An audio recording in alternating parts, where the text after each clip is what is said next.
The views expressed in the following program are those of the participants and do not necessarily reflect the views of SAUGA960 AM or its management. Live from Toronto to the world. Josh!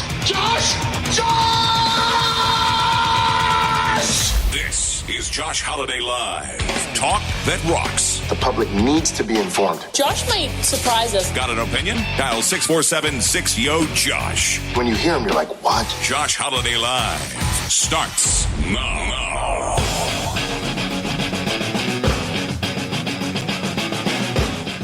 Oh, hello.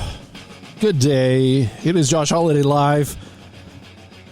I hope you can hear us because I spent the last hour on the phone with Belle trying to get the internet to work.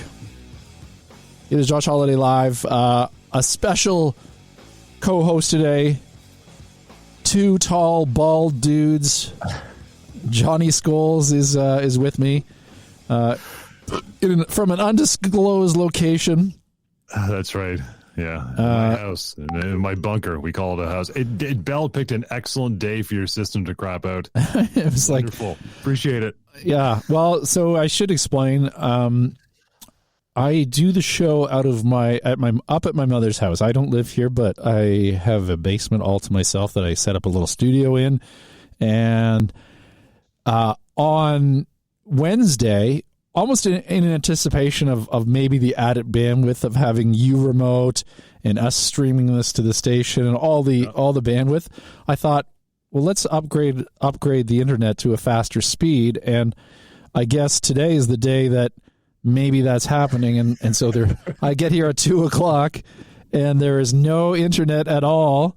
I can't even, when you look at the networks to connect to, the one that's here normally did not exist. And if you spend any time with the customer service from any of the big communication companies, you know that it's a lot of getting through. They try to help, then you get disconnected, then you call back and talk to someone else who does the same thing, and then you get disconnected. And as soon as it got to 10 to 3, I'm like, okay, I've got to MacGyver this. So essentially, my late model iPhone is the window through which everything is being streamed. I put a hotspot on my iPhone, and everything you're hearing now is running through that hotspot, including Johnny Scholes.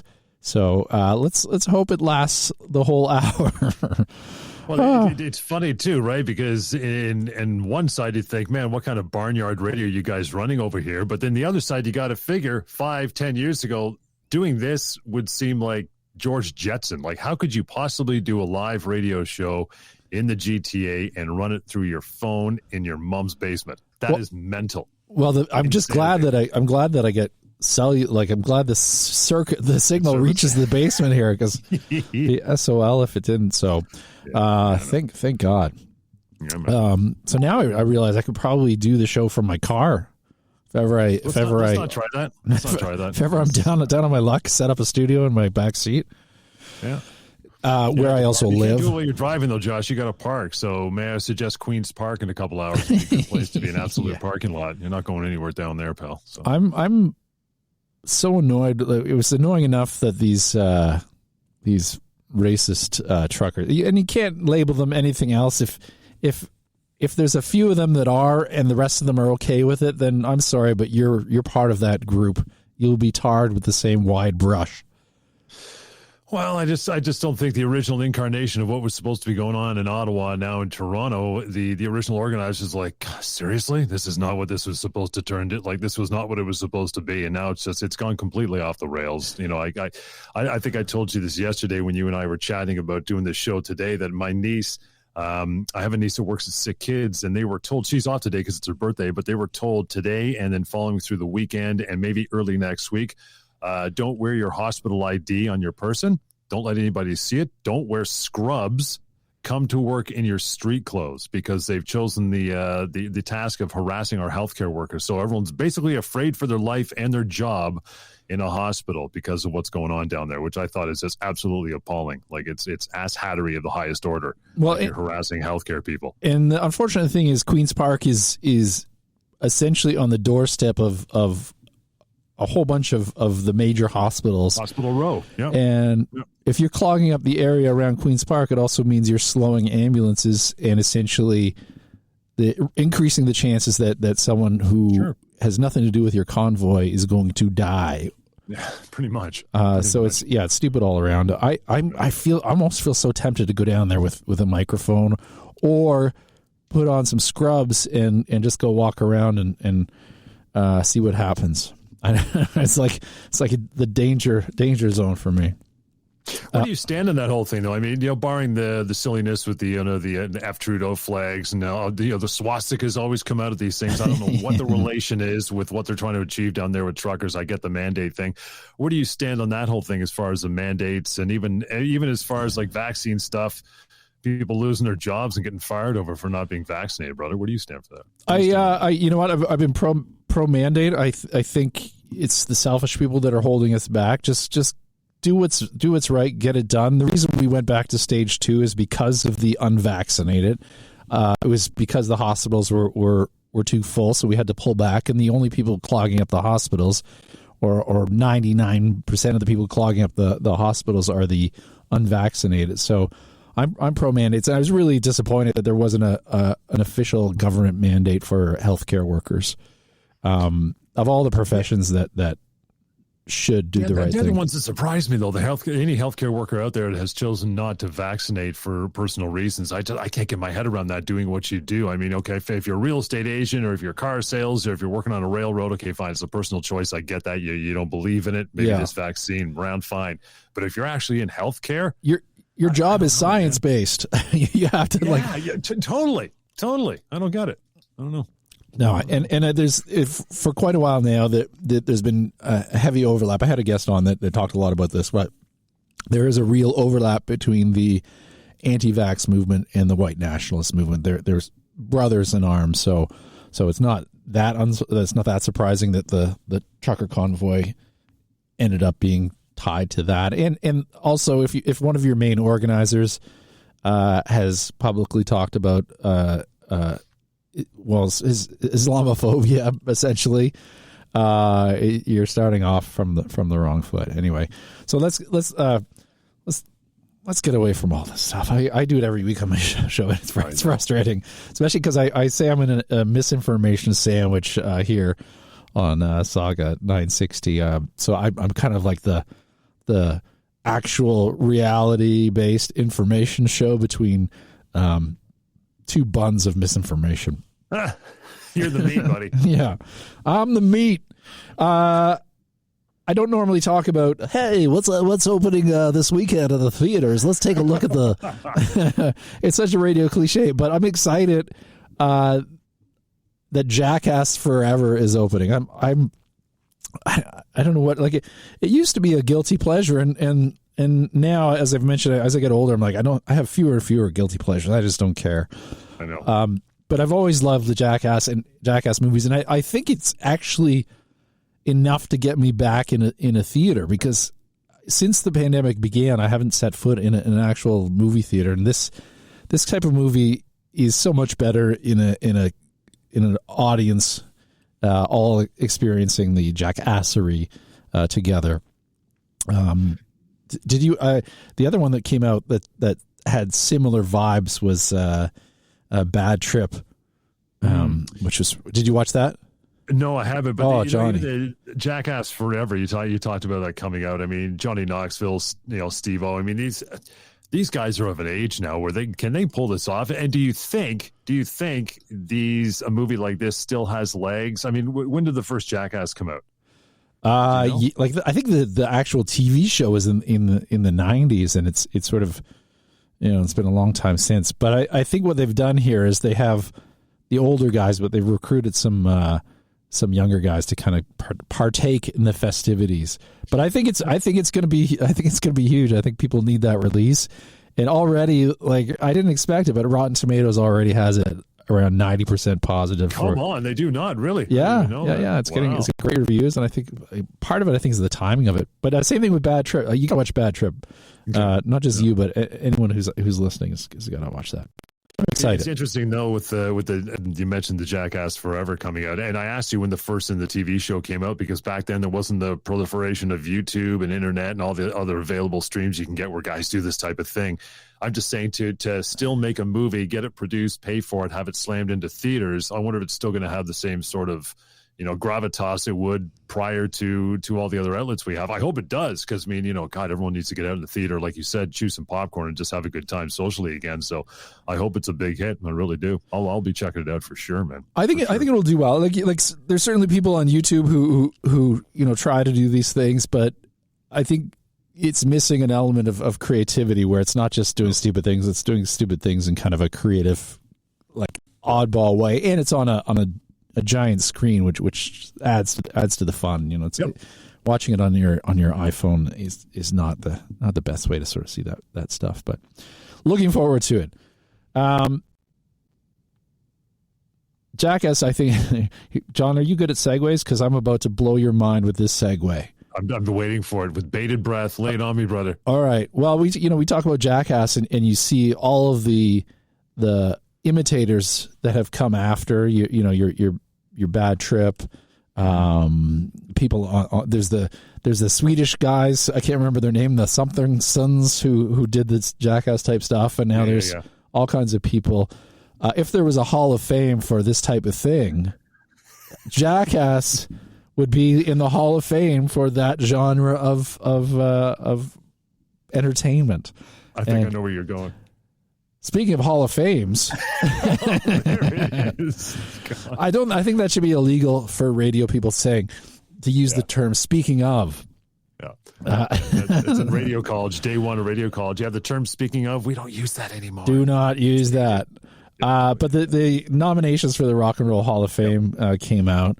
Pat Benatar, Judas Priest, Devo. These are just the nominations. Rage Against the Machine, Kate Bush, Eurythmics, New York Dolls, Dionne Warwick. Yeah, she's not in already. Dionne Warwick's not in the Hall of Fame already. Wow. She's in the Psychic Hall of Fame, I think. Oh, the Black Sabbath taking forever to get in there. Who else? Duran Duran, Eminem, Dolly Parton. Dolly Parton, that's a surprise. She should be in there. She should be in there just for being an amazing person. She should be in the Humanities Hall of Fame for being like just an amazing, generous, sweet person. I'm in Lionel Richie. No, is he up? He's got to be. He's nominated. I've done my prep before this. Is he already in for the Commodores? No, I don't know. I don't know if the Commodore. I think he would be by now. At the very least, he's being nominated on his own this time. The one that I really want to get in is Rage Against the Machine. Yeah. They provide the opening theme of the show. Not by their choice, but by my choice. And back when that first album came out, I had a cassette in my car, and I played that nonstop. And you just look at the influence they've had, and just the talent of that band as well is pretty amazing. So, who do you want to get in? I think also, pretty much all of them are pretty cool. Judas Priest for sure. I think that Pat Benatar is probably overdue if you ask me. Lionel should be there. MC5, Motor City 5, that's like a psych era band, and maybe not a lot of people now wouldn't know who they are, but influential, definitely. Influential back in the day. I think they should be in there. I think the Commodores actually were vocal group Hall of Fame in 2003. Anyway. All those. Not sure about A Tribe Called Quest. I don't know. Not yet.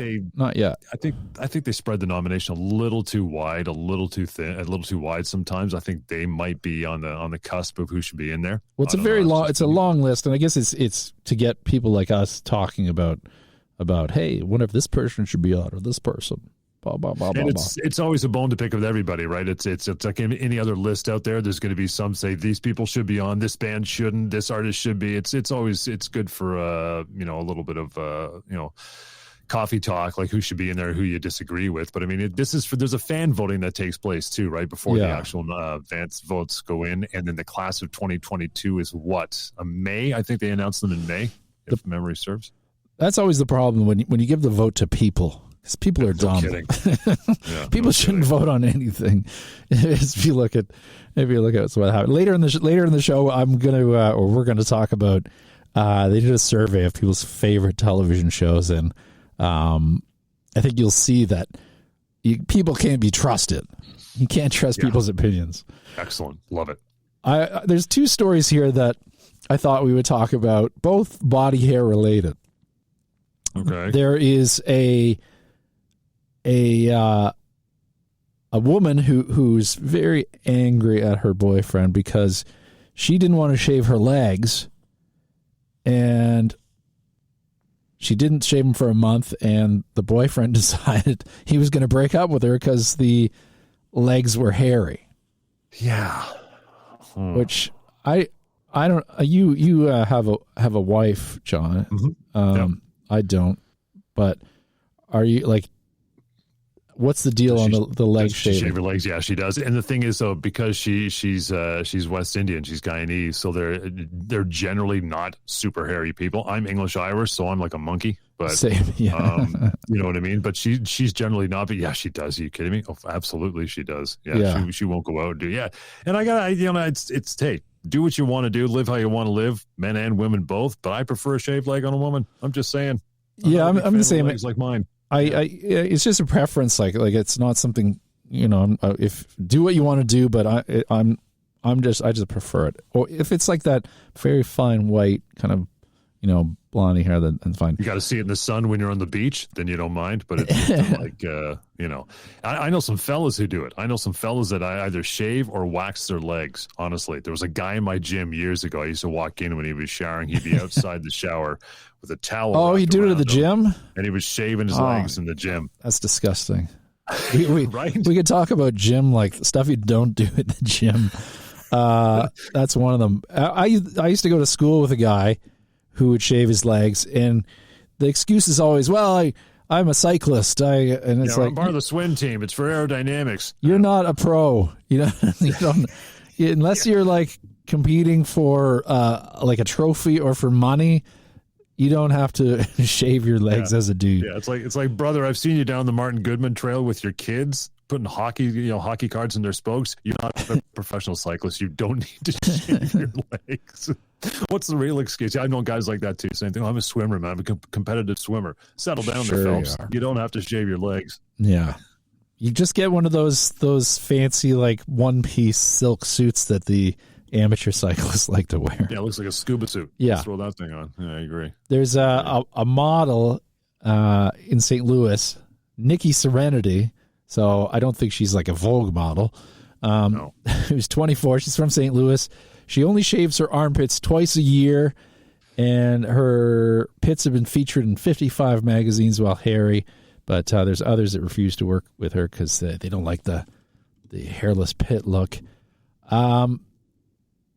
She only shaves them twice a year. Yeah, and there were I didn't send you the pictures because I thought it's too much, You're but good, man. Very kind of hairy, and she's just an attractive woman. But this is one where I shave my pits, so I don't like it. Like I remember visiting Germany, and no one shaves the pits there. And I do mostly because I can get away with not showering for an extra day, because essentially the hair collects the bacteria and that's what causes the stink. And so yeah, I've never done it, but as far as what's her name, Nikki Serenity, $20 to make you holla, fellas. I mean, as far as Nikki's concerned, I mean, it's I don't know. Again, it's to each his own, but it kind of circles back to the Hall of Fame. Is 99 red balloons? Is Nana in the Hall of Fame? Yeah, I know and when she came out with that song back in the 80s, that's what everybody could see, right? They didn't care about the lyrics or the fact that there was a German version of that song. It was all like, look at her pits, bro. She doesn't shave. Oh my pits. God, what's going on down there? Oh my God, I can't. It's almost like for me, I don't know why. Like I think it would be like a deal breaker. I don't know, just something that I can't. And I don't use like a razor to shave. I use a trimmer, so it's very short. Right. And same thing with my down below. I got that's a mandatory piece of manscaping right there. You gotta keep tidy it up, whatever. But I mean, let me ask you that though. If you're dating, I mean, the legs, depending on the time of year you start a relationship with a woman. If you're dating a woman in summertime, probably obvious, but if it's wintertime or any other time for that matter, and you go out on a few dates, you're getting along well, and things end up in a more intimate place, and boom, there they are. She's got pits that look like she's got Don King in a leg lock or an arm lock. I mean, what do you do at that point? You're a guy that doesn't like it. I mean, is that literally a deal breaker for you, or just like how do you broach the subject of saying, I really like you, hon, but here's a Gillette? Like, you can't do that. No, it feels like I don't know that I would say, you know what, I can't date you anymore because of this, but I feel like I would somehow, because I'm bad at being direct about uncomfortable things, so it would probably be sort of I'd slowly pull away and become distant until she finally says, "This guy's a dick." She'll be like, "Josh, what are you doing over there?" "Oh, nothing, hon. I'm just, it's interesting. I was just watching some YouTube videos about the best way for guys to shave their armpits." Anyway, come here, have a look. This is interesting. Should I do this? I mean, maybe something we can do together as a couple. Maybe we can right? See how far that gets you. Is there a spa that does this? It does. I don't know. I don't have a kid, but I do. Yeah. How old is your kid now? Jamie's 13. She'll be 14 this summer. 13? Oh my God, dude. And it's a daughter? Yep. Oh man. I know. Everyone's saying that, right? She's a great kid though. She's a really good kid. Starting to get some toot, but I like it. I expected it. So I always wanted a daughter. So I'm okay so far. Where were you going with that? No, I was just going to say, like, when you mentioned the age, I'm like, oh my God, you're right on the cusp of like when like it's hardest, I imagine, for a dad, like when she's starting to interact more with the world and in a way that's away from the parents and boyfriends and well, it's so funny you mention that. It's so funny you mention that because we've always been we're pretty open parents. She watched a lot of movies we watch. There's really no ban on any sort of language in this house. God, she's my daughter. What do you expect? And so we've always been pretty cool with her in that way. And I think because of that, it's that whole, she's open with us. Like, she doesn't hide stuff from us. She always says, "Oh God, you see what this," and she's got a couple friends at school. And these girls are just like, I don't want to use the S word, but for 13, they are absolutely brutal. And I'm not saying that just, you're an old 50-year-old man. No. I know what I was like when I was that age. I know what some of the girls were like when you and I were that age. Wait, I see. They're brutal. The stuff they talk about, guys and crap. And Jamie comes back. She goes, "Oh my God, you got to see what such and such text me today." So she's pretty open about it. She's not like that. She doesn't hide stuff from us. Josh, I'm not concerned about her, but I'm telling you, dude, some of the stuff these girls and kids, boys too, are saying to each other now in school. I think I think it's sort of everything's accelerated with the advent of first the internet, then social media, TikTok, and so they have access to anything they'd want to see in the palm of their hands. And it used to be if you were a bully, you had to actually do it in the real world, but in this case. Everything's there and everything's on social media and the young. I think it used to be like younger kids were more innocent. I don't know if that's the word, but a little less exposed to the seedier parts of life. Yeah, I think you're right. I think there's a lot more of exposure for kids than there were. I mean, some of the stuff, like I said, some of the texts and emails. Like, she's got a couple friends that they're not going to the feeder high school that she's going to. They're choosing another school based on the boys that go there. Oh, and it's not a that's cute. It's not that type of thing. It's like a settle down kid. You're turning into a total DB. Like, that is not cool at 13 years old. And I don't want to sound like a stiff parent, and I'm not. I'm pretty liberal. I'm pretty liberal with my daughter. She can wear mostly what she wants and do what she wants. We trust her, but it's just to your point. I mean, the exposure these kids have to stuff is just, I don't know where it's going, brother. But sometimes it's like, you said you don't have kids. You can take it. As much as I'd love my kid, there's a certain amount of peace and a certain amount of stress that you will never know unless you have kids late in life, Josh. But if you don't, man, there's a certain amount of peace that you're enjoying that a parent of a female girl or of a girl doesn't get. I think I'll remain a fun uncle for the time being. Yeah, that's my role. That's a good place to be. I can to be, bro. I don't have to be a bad cop. I'm the guy who comes in and has some fun and doesn't have to say no. You mentioned girls switching schools strictly for the boys. I have a tale. I went to boarding school, not because I was a bad kid or anything like that. Both my parents went to boarding school, so they thought, oh, let's send our kid there.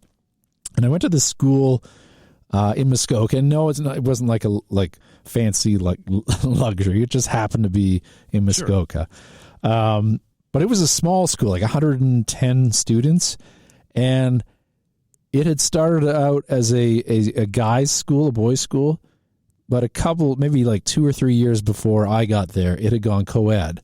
But the ratio of guys to girls was about 100 guys and 10 girls. So supply and demand became it like it's insane how these average the girls who you know, at that point you would think average became such a commodity that there's one girl for every 10 guys. That it's crazy. And I joked about it. I said, well, if ever there's a girls' school that decides to shift to co-ed, I'm going to go to that school. And in the final, like what would have been my final year, there was a school that went co-ed from a girls' school. So could have been in that, but it was a nice thought, but it wasn't something I was actually gonna do. After having been at this other school for like 3 or 4 years, I'm leaving to a school where I'll be 10 girls for every guy. I can imagine though. I still think, wow, that would have been something. Well, it would have been interesting, right? I mean, you assume that if it follows the rules of a high school movie, you'd have all these girls going after these guys and doing everything they can, stumbling over to get to the slim pickings of male, predominance in the school, which they didn't have, maybe until they got to that school. But is that a reality? Would that really have happened? You know what I mean? Or would it be the same 100 guys going after 10 girls? I feel with me, it probably wouldn't have happened because I would manage somehow to screw it up. But it was an interesting thought, but it didn't happen. We are going to take a break.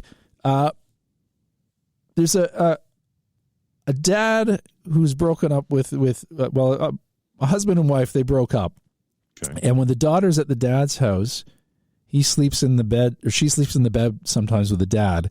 The daughter is 8 years old. Is that cool? Is that not cool? We're going to come back and have some thoughts on that. Stick around. The Punjabi Community Health Services PCHS Langar on Wheels is a program aimed at providing food to frail, homebound seniors who are unable to prepare meals for themselves. Each day, we deliver fresh, hot, and nutritious meals that are familiar and comforting to a wide range of ethnicities according to the dietary needs of each person.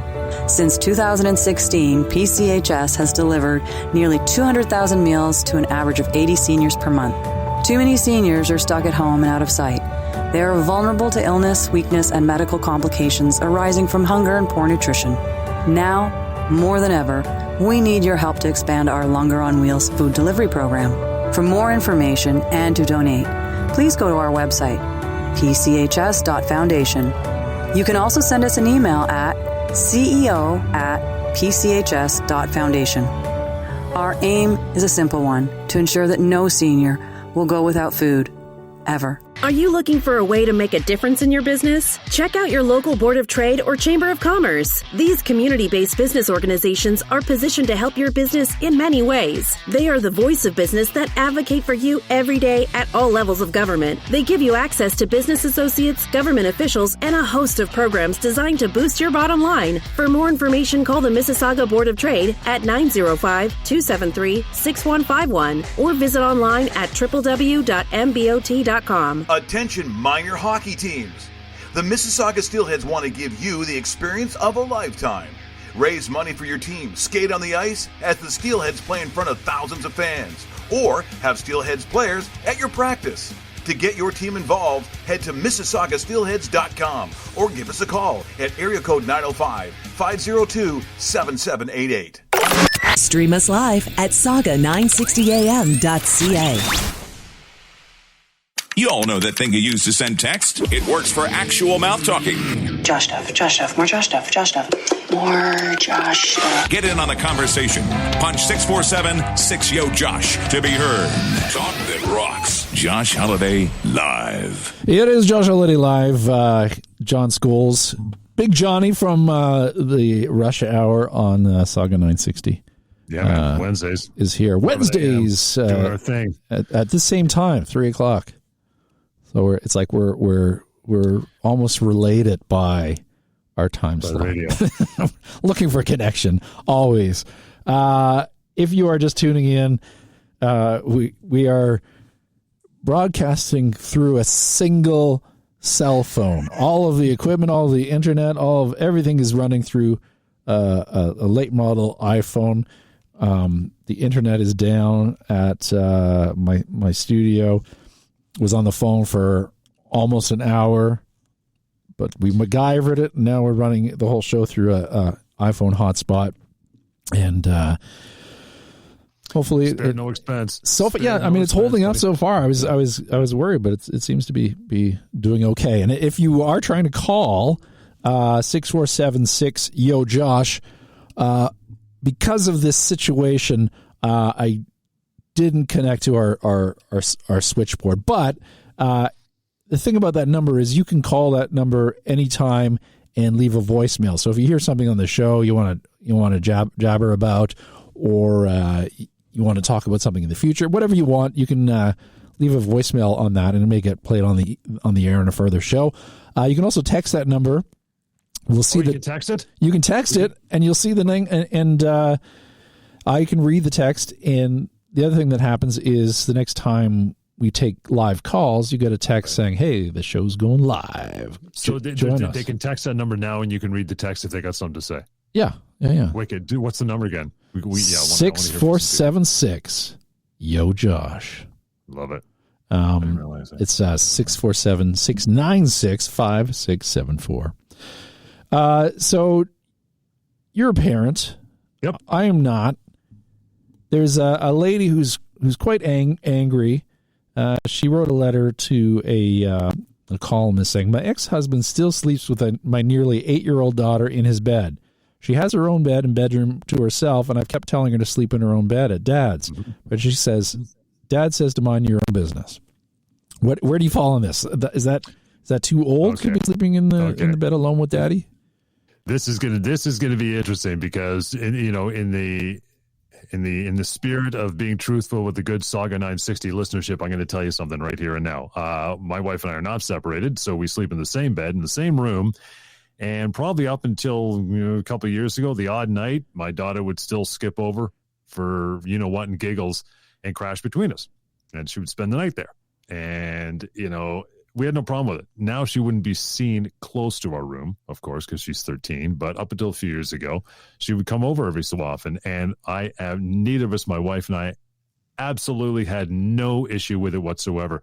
We had half the people we heard said, oh, yeah, my kids were the same. My son or daughter used to do that with us. And the other half were like, are you crazy? You're going to damage them in their adulthood. It's a bad thing. It's letting the bird leave the nest, all that BS.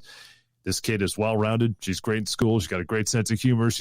And I had no problem with it. So I think I'm on the husband side with this one, especially since they're apart.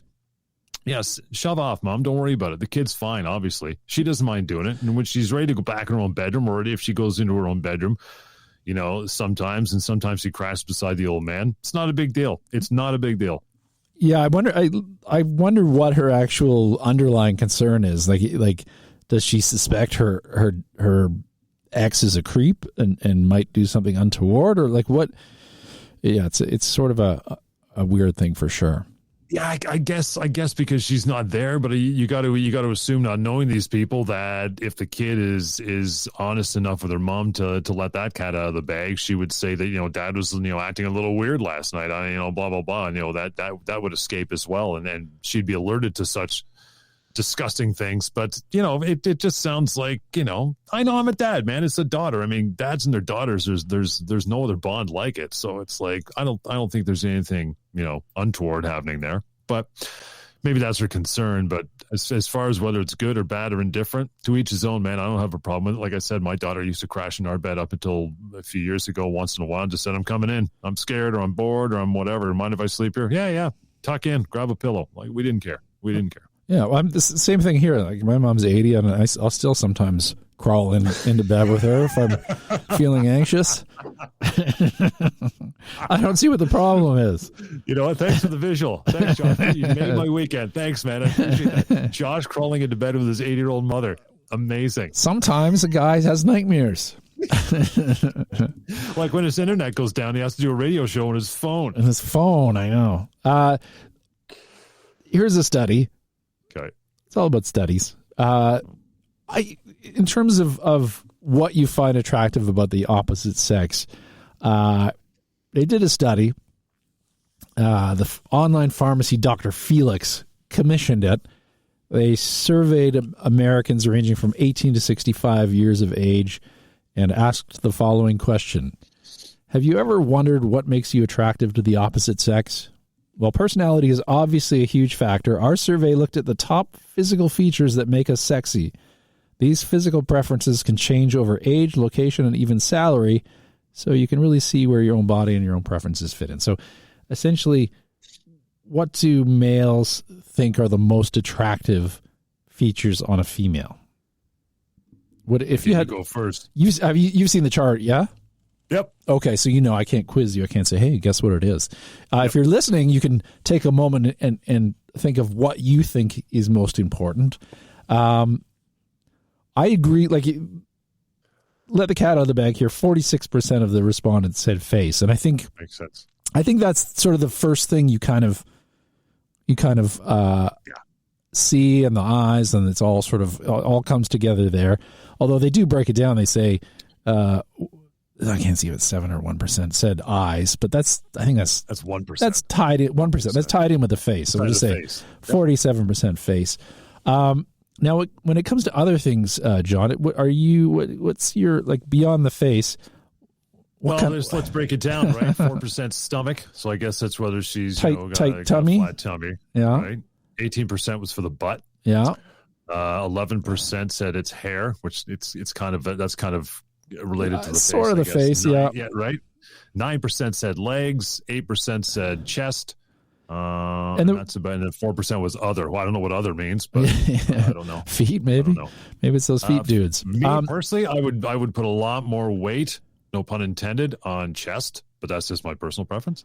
And that's usually the when it comes down to kind of the basis discussion. Are you a legs man? Are you a boobs man? Or a butt man? Yeah. That's total barroom talk, right? You a leg or boob guy for men anyway. Face obviously is most important. I would hazard a guess that if you looked at this is only the male response, right? Do you have the female response or no? Not handy, but the female response, I bet you that's even higher as far as face is concerned.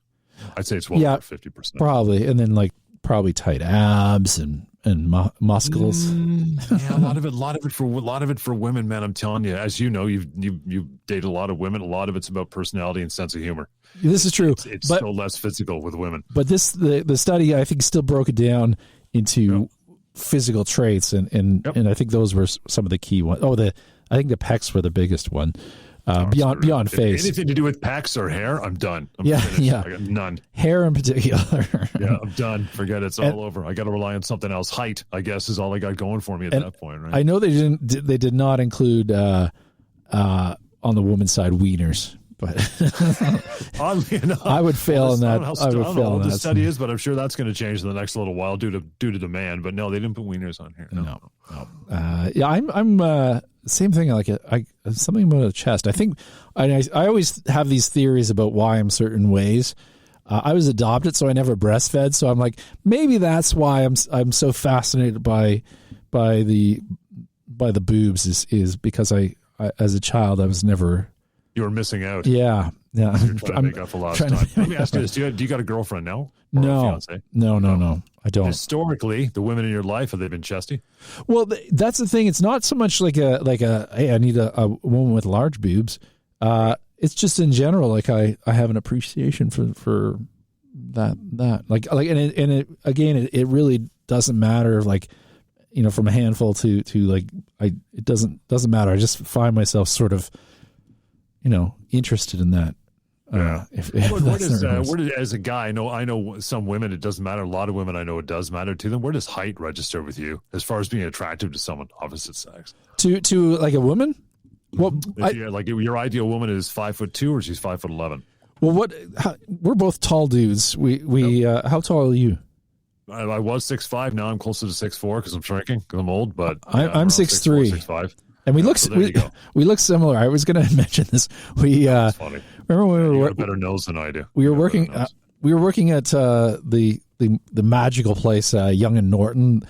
I think that was a radio. We had the top 2 floors of the building there. It was Q107 and.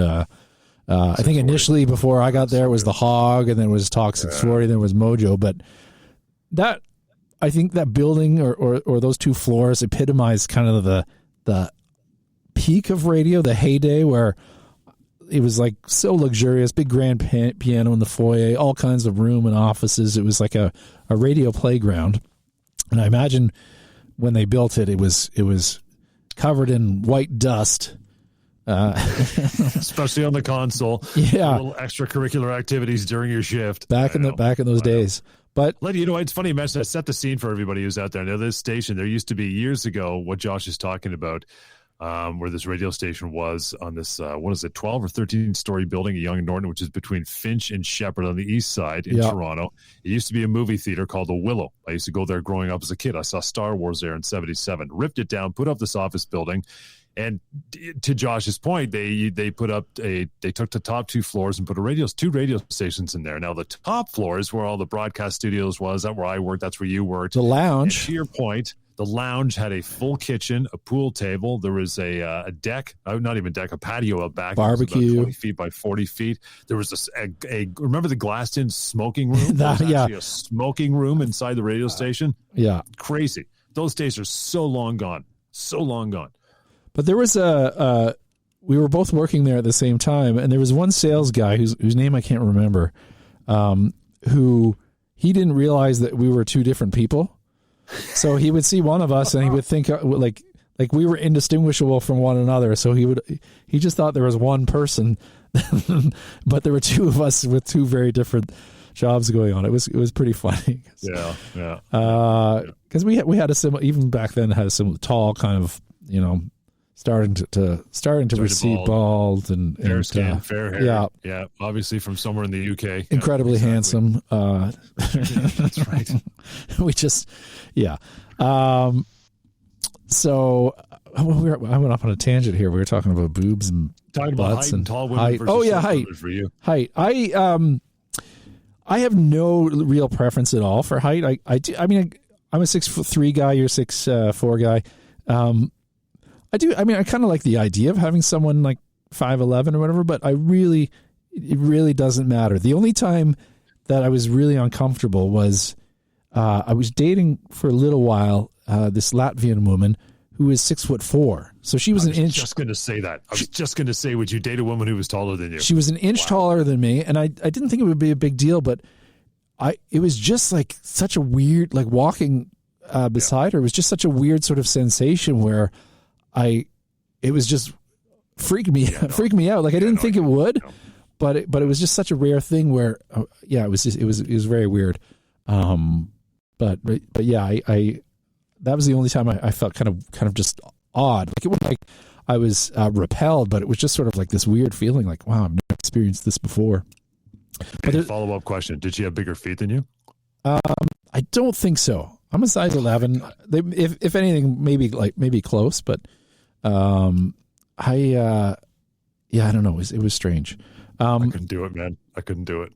Women though are very like if I'm on dating apps as us singles tend to be. Yeah, sure. And there's a lot of women on there who very much want, even if they're short, they have certain expectations for men's height, which is sort of baseline for men's height. Yeah, I feel badly for these dudes, but I guess you're avoiding a nightmare with these girls who can't see beyond that. So in the end, you're probably better off without them. But there's that, a lot of them have in their profile, what do you call a man 5'7" or under?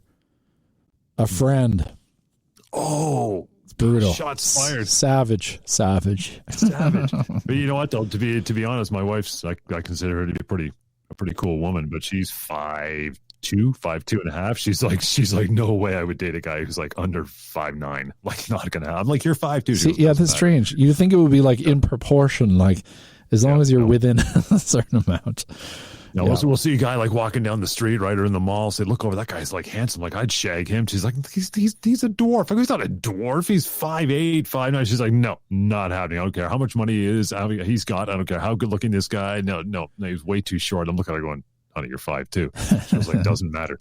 Some girls don't care. Some women don't care. Some guys don't care. To your point, I could never date a woman who was 6'5" or 6'6". I just couldn't do it. It was definitely very, very uncomfortable. But I'm sure I could get used to it we didn't stay together for other. It wasn't because like I couldn't take the height thing. It was just wasn't a big spark there. But I'm open to it if it happened. But the chances of it happening are so rare now. And yeah, unless you're hanging around like a WNBA locker room all the time, you're probably not going to find too many women that are as tall or taller than you. Here's the weird. I don't know how often you've done this, but I swear to God, things are changing exponentially faster than you think they would. When I was teaching radio for a while, this is about 7-8 years ago, I used to go around and do speaking engagements for colleagues at the college at high schools. And man, I'm telling you, you know this because you and I are similar stature. When we were kids, all the way from public school, maybe until at least high school, we were always in the top 5-6% of guys in the school, students that were among the tallest. I was always one of the tallest kids in my class. Have you walked through a high school lately? You are average at best. I'm not a guy who walks through a lot of high schools at my age. Not with a raincoat on, no, I would imagine that. But I mean, for any other reason. But I'm aware. I'm certainly aware that kids today are much taller. They're huge. It's one generation difference. I don't know what the hell. I don't know what they're standing in, but they're massive. These kids. Well, it's probably a subtle thing where all these women are not hooking up with short guys; they're hooking up with taller guys, and we're seeing a slow motion Darwinism happening. It could be. It's a survey that was put out asking people what their favorite shows were of all time, favorite television shows of all time. The number one, I'm not going to say what it is, but I was surprised and disappointed. Although looking at the whole list, I get the sense that there were quite a few older people they surveyed, probably a lot of people in the Midwest. But we're going to come back in a sec and talk about what are the greatest TV shows of all time. KPA Lawyers is one of Peel Region's most popularly rated law firms on Google, and we assist clients in a wide variety of legal services. Whether you're looking for a real estate lawyer to close your housing transaction, or need a compassionate family lawyer who can help you get through a separation or divorce, KPA will have the right lawyer for you. KPA is not like some other law firms that just refer your case to another company. All of our legal services are performed in-house by our team of experienced and knowledgeable lawyers. Learn more and book an appointment online by visiting us at kpalawyers.ca. You can also call 905-965-6263 between 9 a.m. and 5 p.m. Monday to Friday. Once again, our website is kpalawyers.ca and our phone number is 905-965-6263. I'm feeling the pinch of inflation. Everything is costing me more. I'm really getting worried about my wealth and a possible pullback in the stock markets. What should I do? Listen, have you thought about owning gold? There's a real inflation threat. Gold tends to soar. The last time inflation was a problem in the 1970s, gold rose over 2,000%. I had no idea. Maybe it's time for me to take action and update my wealth strategy. Where can I find out more? I just opened a TFSA at Delta Harbor with real physical gold. They're great, and they do all types of registered accounts. Just go to deltaharbor.com or call 1-888-335-8645. It's just that easy. No radio? No problem. Stream us live on SAUGA960am.ca. Talk that rocks. It's Josh Holiday Live. crazy in love with Josh. In middle school, he got a boner during a clarinet recital. You need to be heard? Tell your phone to call 647-6YO-JOSH.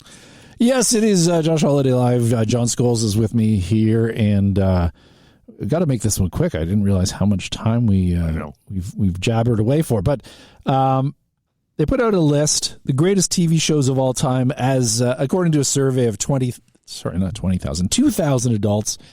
And the number one show with 43% of the vote. Well, I'll tell you what the number two show is, and then you can probably guess what the number one is. Number two show was Seinfeld at 40%, and there's a lot of people who debate this, but Friends was number one at 43%, which I thought was disappointing. I mean, Friends was an okay show, but it's certainly not the number one show of all time, especially compared to Seinfeld. Again, lists are so, they're so personal, right? Yeah. I agree. I'm in lockstep with you with that opinion. I mean, there's a lot. My daughter, who's 13, watches Friends now, so it's definitely got legs. But like any other list, there's going to be argument. Give us the top 10 at least. What are the top 10? Number 10 is The Wire, which a lot of people would argue is the greatest show of all time. It's certainly great. Have you watched it? Nope, not yet. Do it. But give it like an episode or two to kind of get hooked in, because once you're in, it's amazing. Yep. But I tried once or twice before I finally dug right into it. Number 9, The Simpsons, not a huge surprise. Then we get back into, I assume it's the old one, but Battlestar Galactica, 30%. Surprising it's even in the top 20. The Office at number 6, which again feels a little low, considering Frasier is number 5. Three's Company, 36%, number 4. So, there's a segment of people who are of a certain age and probably, the middle America. I enjoyed the show, and I thought it was a lot of fun as a kid, but I don't Hard think to watch now. Yeah. Game of Thrones, big following, number 3, and Seinfeld and Friends at 40 and 43. The one thing when the new Friends reunion thing came out, I remember saying that Friends is like Leno, Seinfeld is like Letterman. Yeah, I think sort of that sensibility, that comparison, that friendly kind of life, Friends and Leno, where Seinfeld's a little bit more smart and acerbic, like Letterman, and I think that comparison sort of stands. And I think a lot of I wouldn't say it's an issue with this list. I mean, it says right here the end of the 20th century, and it wraps up saying still better than anything on air today. I take serious issue with that, but you got to look at when TV shows from the end of the 20th century. I mean, they did manage to, even though I think it's way too low. Sopranos is number 13, but Twin Peaks at 11 I think is too low as well. But you got to think as far as being better on TV today. I mean, Breaking Bad isn't listed here. Breaking Bad's great. Ozark isn't here because it can't be. I mean, these shows of this nature, because it's gone from the big networks into Apple and Netflix and all these different. Well, that's the thing. We're living in like the golden age of television, where there's there's too much good television that you actually have to put off watching shows that are actually great because there's ones that are even greater. We're very lucky to be in this time, and I think the pandemic has sort of shown how much content there is out there that's good. Wait, I mean, if you look at, it wouldn't be everything on this list, all the way from Big Brother starting off at number 20 and moving up to number 1. I mean, how many of these shows really featured film actors? I mean, that was a no-no back in the day. If you worked film, I'm not doing TV. That's a significant step down. Pshaw. Look at the difference now. That's crazy. Hey, got to wrap up here, Johnny. Yep. Really great to have you on the show. If you're tuning in right now and hearing us, you can get John's show on with Elvira 3:00 on Wednesdays, right here on the SAUGA960. If you want to get in touch, go to the website SAUGA960am.ca, and you have yourself a great week, everybody. Thanks, brother. Thank you, man. Turn on the lights, open the shades. The show's over, but the conversation continues. On Twitter at Josh Holiday, on the web at joshholidaylive.com, and hear missed episodes on your favorite podcatcher. Talk that rocks. Josh Holiday Live. Johnny? That was so cool. That was fun. That was fast. It goes by really quickly. That was fun, man. Let's do it some more, because it would be good to put kind of a guy talk demo together for if anything ever happens. Yeah, I'll do it again. If you want to do it again, I'll do it again. All right. And like I said, Dave, don't feel if you want an opposite opinion just for some shits and giggles, reach out to Elvira. She'd love it. She'd totally do it. Okay. She's happy. That might be good. And she has her home set up, I'm guessing. Oh yeah, same as me, similar, because she does a lot of voiceover work too, right? So. Yeah, it works. It actually surprisingly sounds pretty good, all things considered. Did you? I know we couldn't take them, but could you see if we had any calls? Did you have the visual? I didn't, because I to sort of see, I have to actually call in as well to that number. Oh, okay. But, yeah. So, but next time, especially when you start poking the bear about all the anti-vaxxers, we for sure would have got some calls. Well, the truckers especially. Yeah. And then I think the show was also good because it was built around